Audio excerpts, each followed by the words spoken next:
tèmi ní Délé Ọláyínká tí gbogbo èèyàn mọ̀ sí ìyá Gbonkan. A dúpẹ́ lọ́jọ́ òní pé adájọ́ ọjọ́ pé adágbàǹgbà kò wọ́n pè wá wọ́n yìn fáìtì wá síbí ni wọ́n ní wọ́n fẹ́ ṣe wá láàánú ńlá fi wálẹ̀ fi rí wa o yóò máa ṣe é ṣe o. Orúkọ mi ni Délé Ọláyínká tí gbogbo èèyàn mọ̀ sí ìyá Gbonkan. àṣeyí ìṣàmọ́dún mọ́lọ́dún ayọ̀lẹ́ ń mọ̀ ṣe àwọn onímọ̀ àwọn táwọn náà àwọn onílùpàdé lọ́nà Olódùmarè yìí ọba ìgbà alẹ́ yẹn á máa lẹ́kún àwọn olè yìí ò ní fọ́ àwọn onímọ̀ àwọn fojú sunkún ẹnikẹ́ni lọ́nà Olódùmarè yìí ọba rẹ gbogbo lè mọ kí wọn olólòdì ẹni kankan àríkẹ́ mo ṣèbà lọ́wọ́ gbogbo pèrèpèrè tó bẹ níkàlẹ̀ mo ṣèbà lọ́wọ́ ẹ̀yin bàbá mi ẹ̀yin yẹyẹ mi abiyamọ lọ́jọ́ ogún lọ abiyamọ lọ́jọ́ ogún lẹ gbogbo orí adé mo ṣèbà lọ́wọ́ yín o ṣe ní ìmọ̀ lọ sẹ́nu òní ìfàyà akíyín o akíyín kú ọdún àṣeyí ṣe mọ́dún mo lọ́nà ayọ̀lẹ́ ò mọ̀ ṣe ìgbà lẹ́yìn èlé àwọn lẹ́yìn èlé àwọn wá nínú ọ̀rọ̀ ń gbé sọ̀rọ̀ bí kí o ṣe bí ọmọ ẹ̀ bá ń ṣàlù wìtìwìtì bá a ní ó ti yóò dínú lẹ́wọ̀n bàbá tẹ̀yìn ìgbẹ̀yìn yá ìgbẹ̀yìn ọmọ ajé orúlé ẹ̀yin gọ́gọ́ ló máa pẹ́ kún un lẹ̀ ìdọ̀ba ọmọ ajáwé lọ́ba lórí ẹ̀sọ́ òjòyè mẹ́kùn ẹ̀sọ́ ọmọládàn abílẹ̀dẹ̀ òun ló fi di ọ̀bọ̀ dáná ọmọ ẹkùn tí ń fọ́ torítorí ọmọ ẹkùn tí ń fi tùrìtìrì a kì í jẹ́ ọmọ ẹlẹ́kùn kẹ́kọ̀ọ́ obìnrin jẹ nínú ilé bàbá tẹ̀yìn ọmọ fi gbé ọmọ ẹkùn náà dà ọmọ ẹkùn náà dà ọmọ ẹkùn Edward ọmọ ẹkùn náà dà ọmọ ẹkùn. àti mo wà kékeré mo wò yín nínú ìrèké onígbòdò. God bless you, man. God bless you, you are a superstar. Hey, Wale. We also have here.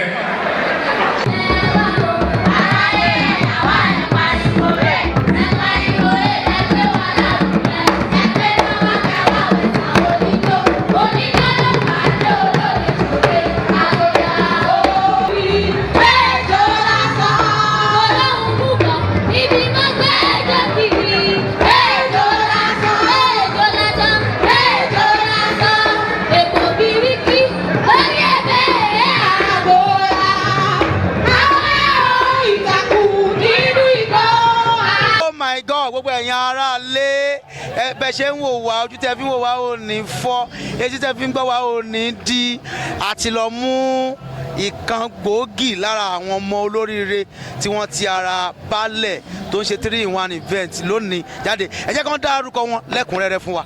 Orúkọ mi ni Larunsi Edward Olúwalóṣe Junior. ṣe ti gbé orúkọ wọn simple wọn lápọn ṣe ti rí bó ṣe lọ báyẹn kí lẹ́run tẹ́ lè sọ fún wa nípa ìnáwó tá à ń ṣe lónìí àwọn kò rí pé irú pọ̀ àwọn pa kí ló dé kí ló ń tó ń celebrate tó báyẹn lónìí. Nǹkan tó wà ń bẹ̀ ni pé téèyàn ńlá bá ń ṣe nǹkan àwọn èèyàn ńlá náà máa bá èèyàn ńlá náà ṣe nǹkan náà torí pé àwọn náà ti ń ṣe bọ̀ fáwọn èèyàn kan ó ti tó time tí wọ́n báyẹn ni when it's your time it's your time so the table has turned now it's its own time for celebration. It's time to get celebrated, and that's just what's happening here. Can you hear what the prince said now? How are you happy today? Báwo nínú yín ṣe dùn tó lónìí as the prince of Baale? To be very honest, I am extremely elated based on the fact that I am citing this event as an outsider on the grounds that yes, this is a substantial person. This is a man of every single thing positively driven. This is someone that, okay, I'm looking at this person like this man has enough worth and enough value for every single person to actually be here to come and celebrate him. It means that in a way or the other, he has done something to actually put smiles on the faces of the people that are here. So basically, I'm really elated that he's my dad, and I know he has a whole lot of gifts to actually offer. So I'm just very, very happy. I'm very, very happy. The last before you go, gbogbo ẹ̀yin ará lé question yìí ṣe kókó kí prince bá wa down gẹ́gẹ́ bí prince ọmọ Baale kí ni ìmọ̀ràn yín fún àwọn ọ̀dọ́ nínú ìlú? I think basically the youth just have, I think what I can say in a very short frame is that the youth of Sorobi community, they've actually seen they've seen a leader that is worthwhile. That's all I can say. He doesn't go astray. No human is perfect, but then at least you know that to a particular percentage, there's positivity to actually grow with. He's someone that is resourceful. He's someone that actually thinks of people way more than his own self. So he is selfless. He isn't selfish. I think that's just, he has most of the qualities of a good leader. No one is perfect, but then with him, I guarantee it's 100. Thank you so much. Thank you so much.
orúkọ mi ni Mọ́lá Celestia Bọ́sẹ̀dé Lárùnsí Ṣóẹ̀tàn. Ó jẹ́ ọmọ tó dà tó dẹ̀ ní ìgboyà láti lè ṣe gbogbo. Èmi jẹ́ gẹ́gẹ́ bí ẹ̀gbọ́n fún, ó dẹ̀ máa ń pè mí ní ìyá ọba. pé Ọlọ́run dúró tì wá torí kì í ṣe mímọ̀ ṣe wa. Ọlọ́run àtàwọn alálẹ̀ Sorobi wọ́n dúró tì wá láti lè jẹ oyè yìí ní ọdún tó kọjá. Ó wá pé ọdún kan ní àsìkò yìí tá a wá ń ṣe àjọyọ̀ ọdún kan yẹn àti ti ọjọ́ ìbí ti Baale Dada Larunsi. Màmá, láti ìgbà tí Baale láti ẹ sọ pé ó ti pé ọdún kan sí láti ọdún kan yẹn, ẹ jọ̀ọ́ ìjẹ́ ẹ lè bá wa tọ́ka sí nǹkan kan pé inú mi máa dùn ọ́ láti ìgbà tí àbúrò mi tó ti jẹ oyè yìí nǹkan báyìí inú mi dùn sí tó ti gbéṣe ní àdúgbò Sorobi. Mo dúpẹ́ lọ́wọ́ Ọlọ́run fún ọdún kan sẹ́yìn yẹn torí lára nǹkan tó ṣe náà ní ibi tí a lè máa jókòó sí ṣe mítìn kọ́ lọ́wọ́.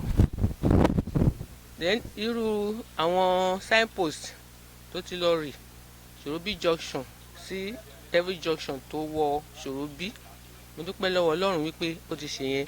Lónìí náà free medical náà la tún wá jẹ àǹfààní ẹ̀ yìí tí wọ́n wo ìfúnpá wa tí wọ́n dẹ̀ fún wa ní oògùn lọ́fẹ̀ẹ́. Ó dà pé bóyá kọ́ má dà pé bóyá mo ṣòfófó gẹ́gẹ́ bẹ́ẹ̀ mọ̀ pé àwọ̀ oníròyìn àdàbí ajá ìgboro tó máa ń fi mú fílẹ̀ káàkiri. Baale náà wọ́n ń lọ́ǹṣe omi ní àdúgbò lẹ́ni bóyá ẹ gbàgbé bóyá kí n rán yín létí ẹ bá mi sọ̀rọ̀ nípa ẹ̀. Wọ́n náà wọ́n ń lọ́ǹṣe bọ́ọ̀wò táwọn ìjọba ń bọ̀ wá commission lẹ́ni. Lára nǹkan tá a ti gbọ́ náà ni pé ó fẹ́ launch bọ́ọ̀wò tí wọ́n fẹ́ commission lẹ́nu. A dẹ̀ ń gbàdúrà kó Olúwa kó túbọ̀ ràn lọ́wọ́ kó ṣàṣeyege. Ọ̀rà ní ìṣẹ́jú kan kí n tó parí ètò mi ẹ bá mi describe Baale gẹ́gẹ́ bí àǹtí Baale láti ìgbà tẹ́ ti jọ wà ní kékeré tán ti bí tẹ́ ti jọ ń dàgbà kí ilẹ̀ lè sọ nípa Baale. Ó jẹ́ onípatá o, ó jẹ́ èèyàn dáadáa o, ó jẹ́ èèyàn kan o. Ẹ bá mi describe Baale ní ìṣẹ́jú kan. Baale Dada Larunsi ó jẹ́ èèyàn líle. Ẹni tí ò bá dẹ̀ le kò lè ja irú ogun táwa jà àtèmi àti ẹ̀. Èmi gẹ́gẹ́ bí Bọ́sẹ̀dé Larunsi Ṣóẹ̀tàn ajá ogun ní ilẹ̀ Sorobi Olúwa tì wá lẹ́yìn tí a bá ní ìgboyà ká lè àwọn nǹkan báyìí kò ní ṣeé ṣe. Wọ́n á dúpẹ́ pé Olúwa ràn wá lọ́wọ́. Ọ̀rọ̀ ìyànjú yín fún gbogbo àwọn tó wá bíbá ilé ni àtọ́ tó máa wá lọ́la tó máa wá ní gbogbo ọjọ́ tẹ́ fi ní ètò láti ṣe bíbá ilé ni ọ̀rọ̀ ìyànjú yín fún wọn ní àkótán ní ọ̀dọ̀ ti tèmi. Ọ̀rọ̀ ìyànjú mi fún wọn ni pé kí wọ́n ní ìgbàgbọ́ nínú Ọlọ́run tí wọ́n ń sìn kí wọ́n wá dúró wípé ẹ̀tọ́ mi yìí ògo mi yìí pé Olúwa máa gbà fún mi ká wá má ṣe búburú ká má gbèrò aburú síra wa tá bá ti ṣe ohun gbogbo pẹ̀lú òtítọ́ pẹ̀lú ìfẹ́. Mo ní ìgbàgbọ́ wípé Olúwa ṣe gbogbo tá à ń fẹ́ fún wa. We come here for you today. We are